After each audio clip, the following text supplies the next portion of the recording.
Hello बच्चों, कैसे हो? आशा करता हूं आप लोग भी बिंदास होंगे। बोले तो झक्कास। तो रीनीट 2026 की बेटा काउंसलिंग चालू हो गई है। एमसीसी ने अपना शेड्यूल जारी कर दिया है। तो याद रखना बेटा, इस बार जो भी काउंसलिंग में जो भी बच्चा पार्टिसिपेट करना चाहता है तो काउंसलिंग की पूरी गाइडलाइन आपको पता होना चाहिए। स्टेप बाय स्टेप आपको हर चीज पता होना चाहिए। अगर आप काउंसलिंग में थोड़ा सा भी अगर गलती करते हैं बेटा, तो आपका ड्रीम कॉलेज आपके हाथ से निकल जाएगा। तो अगर आप काउंसलिंग में गलती नहीं करना चाहते तो वीडियो के एंड तक जरूर बने। तो अपन सबसे पहले देखेंगे बेटा एमसीसी का शेड्यूल देखेंगे कि भैया एमसीसी का भैया शेड्यूल क्या है, बेटा काउंसलिंग शेड्यूल क्या है। तो उनका काउंसलिंग शेड्यूल क्या है बेटा, 4 अगस्त को भैया वो पूरे के पूरे कॉलेज आपको शो होने लगेंगे जो एमसीसी के काउंसलिंग में पार्टिसिपेट करने वाले हैं। उनके कॉलेज के साथ उनकी सीट भी शो हो जाएंगी, वो भी कैटेगरी वाइज कि जनरल की कितनी सीटें हैं बेटा, ओबीसी की कितनी सीटें हैं, एससी एसटी ईडब्ल्यूएस की कितनी सीटें हैं। तो पूरी की पूरी सीटें आपको 4 अगस्त में क्या हो जाएंगी बेटा, शो होना लग जाएंगे, कॉलेज में आपको शो होना स्टार्ट हो जाएंगे। इसके बाद बेटा रजिस्ट्रेशन और पेमेंट कब से चालू हो जाएगा बेटा, तो 5 अगस्त से 12 अगस्त के बीच में आप बेटा एमसीसी काउंसलिंग में पार्टिसिपेट करने के लिए रजिस्ट्रेशन कर सकते हैं और पेमेंट कर सकते हैं। और याद रखना बेटा, इसकी अंतिम तारीख कौन सी दी गई बेटा, 12 अगस्त दी गई है। 12 अगस्त को भैया उसके पहले काम कर ले यार। कई बार क्या रहता है, बहुत सारे बच्चे क्या करते हैं, एक साथ जब बैठते हैं ना तो सर्वर सर्वर एरर आने लगता है, जिसके कारण क्या होता है, बच्चे है ना पेमेंट नहीं कर सकते। इसलिए भाई 12 के पहले सब कुछ रजिस्ट्रेशन और पेमेंट कर दे भाई। इसके बाद बेटा चॉइस फिलिंग आती है। तो आप 6 अगस्त से 13 अगस्त के बीच में कॉलेज की चॉइस फिलिंग कर सकते हैं और बेटा उसको लॉक कर सकते हैं। इसके बाद बेटा प्रोसेसिंग ऑफ सीट अलॉटमेंट की प्रोसेसिंग 13 से 16 अगस्त के बीच में है। और 17 को आपको बेटा रिजल्ट जारी हो जाएगी कि आपको कौन सा कॉलेज अलॉटेड हुआ है। इसके बाद बेटा अगर आपको रिपोर्टिंग, अगर आप कॉलेज में को ज्वाइन करना चाहते हैं तो 18 से 22 के बीच में रिपोर्टिंग कर सकते हैं और 23 अगस्त को आपका एडमिशन फाइनली हो जाएगा जिस आप इंस्टीट्यूट में रिपोर्टिंग करते हैं। आया समझ में? ये पहले राउंड का बेटा शेड्यूल है। अब भाई सेकेंड राउंड का शेड्यूल देख लो। अब बेटा जितनी सीटें बची होंगी वो आपको 24 अगस्त को क्या हो जाएंगे बेटा, पूरे के पूरे कॉलेज जितनी सीटें फर्स्ट राउंड के बाद बची हुई है 24 अगस्त को आपको शो हो जाएंगी। इसके बाद बेटा सेकेंड राउंड का रजिस्ट्रेशन आप कर सकते हैं 25 अगस्त से 29 अगस्त तक करा सकते हैं। इसके बाद चॉइस फिलिंग और लॉक 25 से 30 अगस्त तक, 25 से 30 अगस्त तक बेटा आप चॉइस फिलिंग कर दो कॉलेज को और उसको लॉक कर दो। प्रोसेसिंग ऑफ सीट अलॉटेड 31 से 1 सितंबर के बीच में बेटा आपने जो भी कॉलेज काउंसलिंग में चॉइस फिलिंग किया है, लॉक किया है, उसकी प्रोसेसिंग 31 से 1 सितंबर तक होगी। 2 सितंबर को बेटा रिजल्ट आ जाएगा। जो जो कॉलेज आपको सेकंड राउंड में मिलने वाला हो या जो मिलेगा भाई वो सेकंड सितंबर 2 सितंबर को आपको भैया वो पता चल जाएगा। इसके बाद बेटा रिपोर्टिंग और ज्वाइनिंग 3 से 8 के बीच में है और 9 सितंबर को आपको अगर जिस कॉलेज में आपको एडमिशन चाहिए फाइनली आपको 9 सितंबर में वहां पे आपका काम हो जाएगा। इसके बाद आता है भाई थर्ड राउंड का बट अब बेटा फर्स्ट और सेकंड राउंड के बाद जो बच्चे एडमिशन ले चुके होंगे तो अब बची हुई सीटों का 10 सितंबर को आपको पता चल जाएगा कि एमसीसी काउंसलिंग के में थर्ड राउंड में कितनी सीटें बची हुई हैं किन किन कॉलेज के पास। टॉप कॉलेज की तो बेटा याद रखना फर्स्ट और सेकंड राउंड में ही फुल हो जाती है। उसके बाद जो थोड़ा हल्के टॉप के नीचे कॉलेज होंगे उनकी सीटें यहाँ पे आपको शो होने लगेंगी 10 सितंबर को। थर्ड राउंड की बात कर रहा हूँ। इसका रजिस्ट्रेशन और पेमेंट कब है बेटा, 11 सितंबर से 15 सितंबर तक चलेगा। चॉइस फिलिंग आप कर सकते हो बेटा 11 सितंबर से 16 सितंबर तक कर सकते हो। और रिजल्ट आपको मिल जाएगा बेटा 18 सितंबर को आपका काउंसलिंग का रिजल्ट आ जाएगा। और आपको अगर कोई अच्छा कॉलेज मिलता है तो 19 से 26 के बीच में रिपोर्टिंग कर सकते हो। 27 का आपका एडमिशन फाइनली पक्का हो जाएगा। अब थर्ड राउंड के बाद आता है भैया बची हुई सीटें। कुछ बची हुई सीटें होती हैं उसको बोलते हैं बेटा ऑनलाइन स्ट्रे वैकेंसी राउंड बोलते हैं, है ना। अब ये कॉलेज में इक्का तुक्का सीटें जब बचती हैं तो उस लास्ट राउंड के लिए बेटा जो आपकी सीट शो होंगी, क्या कब शो हो जाएंगे बेटा, 27 सितंबर को आपको पता चल जाएगा बिल्कुल। इसको सीएलसी राउंड भी बोलते हैं, कॉलेज राउंड भी बोलते हैं भाई। तो 27 सितंबर को आपको सीएलसी राउंड की बची हुई सीटें आपको शो होने लगेंगी बेटा। इसके बाद बेटा आप रजिस्ट्रेशन अगर आपको करना है लास्ट राउंड के लिए तो याद रखना वो 18 सितंबर से 30 सितंबर के बीच में बिल्कुल कर सकते हैं। इसमें भैया गलती मत करना, आपको ये पूरा शेड्यूल दिया गया है बेटा। इसको स्क्रीनशॉट ले लो या एमसीसी के बेटा ऑफिशियल वेबसाइट पे जाके डाउनलोड कर लो भाई। इसके बाद बेटा 28 सितंबर से 30 सितंबर में चॉइस फिलिंग कर सकते हो और भैया कॉलेज को लॉक कर देना। रिजल्ट कब मिल जाएगा बेटा आपको, 3 अक्टूबर को आपको काउंसलिंग का रिजल्ट आ जाएगा। आप 4 से 10 अक्टूबर के बीच में कॉलेज को रिपोर्ट कर सकते हैं और यहाँ पे डेट नहीं दिया, कॉलेज अपने अकॉर्डिंग के हिसाब से आपको एडमिशन पक्का कर देगा भाई। तो ये तो हो गया बेटा एमसीसी का शेड्यूल हो गया। अब आपको काउंसलिंग कैसे करना है बेटा, सबसे भारी दिक्कत इसमें बच्चों को जाती है कि अब काउंसलिंग कैसे करना है भाई। तो देखो ये तो शेड्यूल हो गया। तो भैया आज 4 अगस्त आज 4 अगस्त है। 4 अगस्त को भैया आप एमसीसी के वेबसाइट में जाइए, ऑफिशियल वेबसाइट में जाइएगा। वहां पे आपको जितने भी कॉलेज बेटा एमसीसी काउंसलिंग में पार्टिसिपेट करने वाले हैं वो पूरे के पूरे कॉलेज आपको दिखने लगेंगे, उनकी पूरी की पूरी सीट दिखने लगेगी, वो भी कैटेगरी वाइज।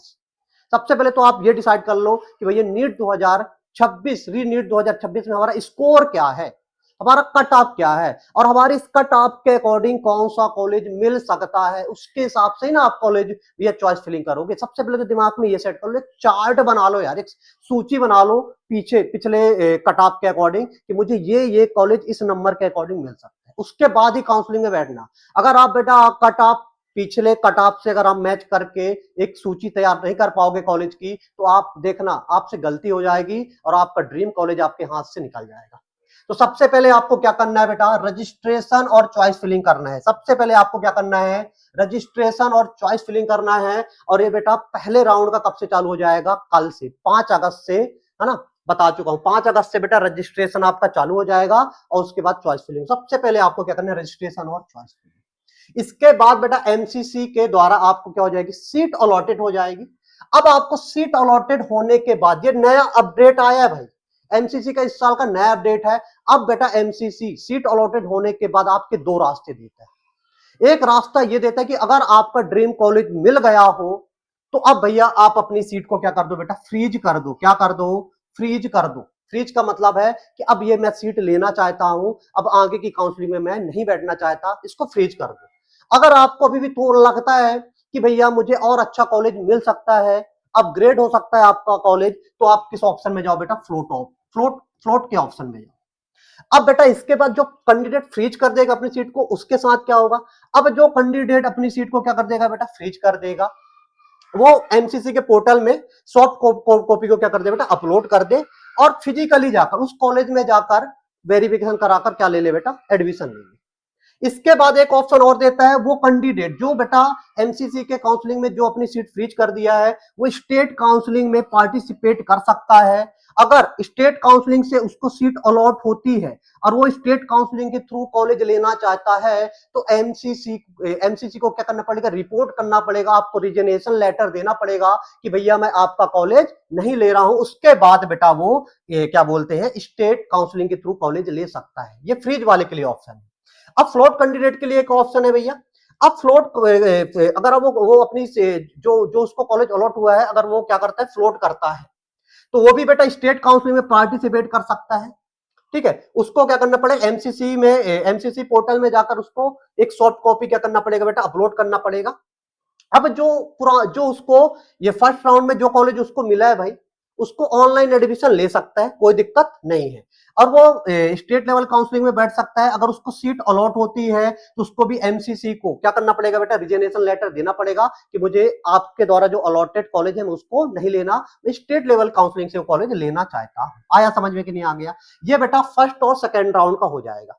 अगर बेटा आप फर्स्ट राउंड से आप क्या करते हो, अलग होते हो, तो आपका फ्री एग्जिट है। कोई बेटा आपको कोई पैसा लगने, मतलब आपका कोई पैसा कटने वाला, कोई पेनाल्टी लगने वाली नहीं है। लेकिन अब बेटा सेकंड राउंड को अगर आप छोड़कर जाते हो तो क्या लग जाएगी, आपकी डिपॉजिट पेनाल्टी लग सकती है। आया समझ में कि नहीं आ गया। जो डिपॉजिट काउंसलिंग में आप जो डिपॉजिट जमा करोगे तो बेटा वो आपकी पेनाल्टी के रूप में कट सकती है। आया भाई समझ में कि नहीं आ गया। तो ये बेटा दिमाग में सेट कर लो। अगर आपका ड्रीम कॉलेज पहले राउंड में मिल जाता है भाई, तो सीट को फ्रीज कर दो यार, सेकेंड राउंड में जाने की जरूरत नहीं है।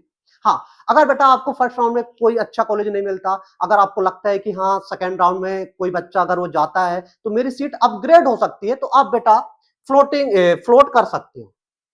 कई बार ऐसा होता है कि ऐसे आपने 10 कॉलेज डाला, ठीक है, आपको नीचे वाला 10वां मिला। अब आप क्या कर दिए, अपनी सीट को फ्लोट कर दिए। तो कई बार क्या होता है कि ऊपर के कॉलेज मिल सकते हैं, ऐसा नहीं है। आपकी बेटा आपको कॉलेज क्या हो सकता है बेटा, अपग्रेड हो सकता है। तो ये तो क्या हो गया बेटा, आपको फ्लो चार्ट हो गया किसका, फर्स्ट और सेकेंड राउंड का। इसके बाद आता है बेटा थर्ड राउंड का। अब थर्ड राउंड में क्या करना है भाई, थर्ड राउंड में रजिस्ट्रेशन करो, चॉइस फिलिंग करो, है ना। अब इसके बाद बेटा एमसीसी क्या कर देगा, सीट अलॉटेड कर देगा। अब थर्ड राउंड में जो फ्रेश कैंडिडेट को अगर सीट अलॉट होती है तो डायरेक्ट फिजिकली जाके भैया कॉलेज में एडमिशन ले ले। ये थर्ड राउंड ऐसा राउंड है बेटा, किस राउंड में जो भी सीट अगर आपको अलॉट होती है उसको छोड़कर भाग नहीं सकते। भागोगे तो डिपॉजिट, जो बेटा अब ये देखो नोट में साफ साफ लिखा है भाई, ये क्या बेटा, जो सिक्योरिटी डिपॉजिट है वो क्या हो जाएगी, आपको मिलने वाली नहीं है। तो थर्ड राउंड में जो भी कॉलेज आपको मिलेगा उसको लेना ही पड़ेगा। अगर आप आपको एमसीसी के द्वारा जो सीट अलॉट की जाती है थर्ड राउंड में अगर उसको नहीं लेते तो आपकी डिपॉजिट मनी भी, जो सिक्योरिटी डिपॉजिट मनी होगी वो भी आपकी जाएगी और आप आगे की काउंसलिंग में शायद पार्टिसिपेट नहीं कर सकते। आया समझ में कि नहीं? आगे ये लिखा है also can not participate in a further round, आगे के राउंड में आप बेटा पार्टिसिपेट नहीं कर पाओगे। तो भैया एमसीसी अगर थर्ड राउंड में आपको फ्रेश कैंडिडेट हो सीट अलॉट होता है तो भैया सीधे जाके कॉलेज में एडमिशन ले लो। अब जो फर्स्ट और सेकंड राउंड में चाहता है कि मेरी सीट अगर अपग्रेड हो जाए, अगर उसकी सीट अपग्रेड नहीं होती है तो जो पुराने, जो पहले जो आपकी कॉलेज, जो आपको पहले कॉलेज अलॉटेड हुआ था उसी कॉलेज में जाकर भैया फिजिकली एडमिशन आप ले लो, जाकर ले लो। अब भैया फ्लॉट कैंडिडेट को अगर उसका कॉलेज क्या हो गया बेटा, अपग्रेड हो गया है, तो जो कॉलेज अपग्रेड हुआ है उस कॉलेज में जाकर भैया वो फिजिकली एडमिशन ले। अगर आप ये काम एडमिशन नहीं लेते तो भैया आपकी सिक्योरिटी डिपॉजिट मनी आपको नहीं मिलेगी, वो लॉस हो जाएगा।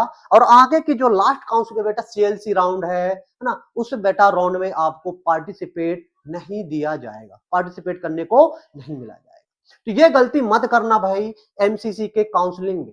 तो मैंने पूरा बढ़िया तरीके से डिटेल्स में आपको बता दिया है। अगर आपकी कोई और इंक्वायरी हो बेटा तो कमेंट बॉक्स में टाइप कर सकते हैं। दिग्विजय सर आपके हर साथ में खड़े रहेंगे बेटा, मतलब हर इंक्वायरी का जवाब देंगे। तो मिलते हैं भाई अगले लेक्चर्स में, जब तक के लिए ओके बाय, जय भारत जय हिंद।